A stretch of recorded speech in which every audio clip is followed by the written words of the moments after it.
જૂનાગઢના મહેશગીરીના ગાદીના વિવાદનો મામલો. જૂનાગઢના સિનિયર એડવોકેટ ડો.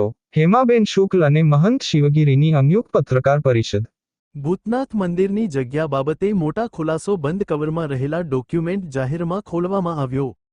શિવગીરીની ચાદર વિધિ કરવામાં આવી છતાં મહેશગીરીએ કબજો લઈ લીધો. ભૂતનાથ મંદિરના વસંતગીરીની વસિયતમાં નામ ખુલ્યું. શિવગીરી ગુરુ વસંતગીરીનું નામ ખુલ્યું. આ વિલ સ્ટેપ ઉપર લખેલું અને નોટરીના સહી સિક્કા તેમજ સુખનંદી ભાવેશના સહી સિક્કા સાક્ષી તરીકે છે. જૂનાગઢ ભૂતનાથ મંદિરના ગાદીપતિ તરીકે નું વસંતગીરી બાપુનું વસિયતનામું જાહેર કરવામાં આવ્યું. ભૂતનાથ મહાદેવ મંદિરના મહંત તરીકે વસંતગીરી દ્વારા વસિયતમાં શિવગીરીને જાહેર કરેલા છે. સાક્ષીઓ અને નોટરી સમક્ષ સહી સિક્કા કરી વિલ બનાવવામાં આવ્યું હતું. એડવોકેટ હેમાબેન શુક્લ દ્વારા વસિયત ખોલી જાહેર કરવામાં આવ્યું છે. ગિરીશભાઈ કોટેચાએ કહ્યું, પરપ્રાતિઓ આખો ગિરનાર હટવા માંગે છે. આવતા દિવસોમાં હું આખા સોરઠ વિસ્તારના સંતોનું સંમેલન બોલવીશ. આ સંમેલનમાં સોરઠના સંતો ઉપસ્થિત રહેશે. સોરઠના સંતો મહંતોને હું એકત્ર કરીશ. ગિરીશ કોટેચા. જૂનાગઢમાં ગિરીશ કોટેચા બોલાવશે સંત સંમેલન. આ સંમેલનમાં સોરઠના તમામ મોટા સંતોને બોલાવવામાં આવશે. જૂનાગઢ આશ્રમમાં પર પ્રાંતીય સંતોના કબજા થઈ રહ્યા છે, તેને લઈ આવતા સમયમાં સંમેલન બોલાવશે.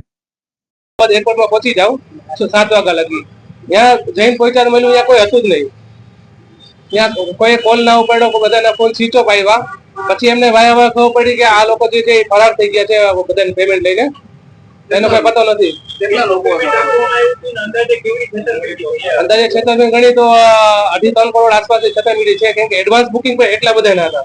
આ તો તંટુર અમારી હતી, પણ એના સિવાય એડવાન્સ બુકિંગ જે લાલચ આપેલી હતી બધાને ડિસ્કાઉન્ટની 5 જાન્યુઆરી લગી ડિસ્કાઉન્ટ આપેલ હતું. લાલચ એવી આપી હતી કે 5 જાન્યુઆરી પહેલા તમે ટિકિટ બુક કરાવો તો તમને 15,000 20,000 ડિસ્કાઉન્ટ તમને યાત્રા ઉપર આપવામાં આવશે.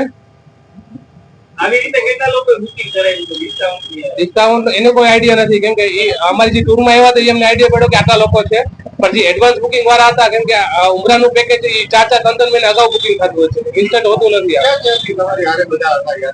રાજકોટ થી હતા, ટંકારા થી હતા, જેતપુર, ગોંડલ, મોરબી.